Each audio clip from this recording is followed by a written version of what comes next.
Doctor Yunus কাকাই দেশের দায়িত্ব নিছে প্রায় 2 মাস। এই 2 মাসের ভিতরে দাবি দয় আইছে প্রায় 2000-এরও বেশি। একটা মানুষ কি দেশের অবকাঠামো ঠিক করতে আইছে নাকি মানুষের দাবি পূরণ করতে আইছে, বেটা নিজেই কনফিউজ।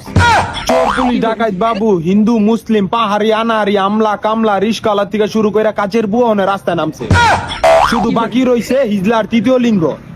এটা নিয়ে চিন্তা আছি কোনো একদিন তারাও একটা দাবি নিয়ে হাজির হয় যে আমরা গর্ভবতী আর বাচ্চার মা হতে চাই। দাবি দয়া বলার চাওয়ার তো একটা সময় আছে নাকি? যার মনে যা ফালদা ওঠে তা, আর তা নিয়ে রাস্তায় নেমা যা। নিজের বেলায় বড়টাই চাও, অন্যের বেলায় দোচাইয়া খাও। এমনই চলতে থাকলে কোনো একদিন দেখবেন যে বউ জামাই ঝগড়া লাগছে, সমাধানের জন্য রাস্তায় নেমেছে গা। বউ কইব যে পোলো হইছে বাপের মতো কালা, আর বাপে কইব যে পোলো হইছে পুপারা কাশেমের মতো। এই সব নিয়ে রাস্তা নেমে যাবো গা। মালে আসেন মাল্লন, নাইলে আগে বাড়ায় তেললন। এমন একটা দেশে থাকি, বিশ্বাস করেন আর না করেন, এই দেশে সব সম্ভব। কেউ যদি বলে ভাই চিটাগাং থেকে পাহাড় হাইটটা ঢাকা হিসাব পড়ছে, তাও বিশ্বাস করা লাগবে। 2 মাসে যা দেখলাম দেশে, এটাই ভাবতেছি কোনো একদিন জানি আবার কে পেট নিয়ে রাস্তায় নাইমা দাবি করে যে আমার গর্বের সন্তান ডক্টর ইউনূস সাহেবের। আমার সন্তানের পিতৃ পরিচয় চাই।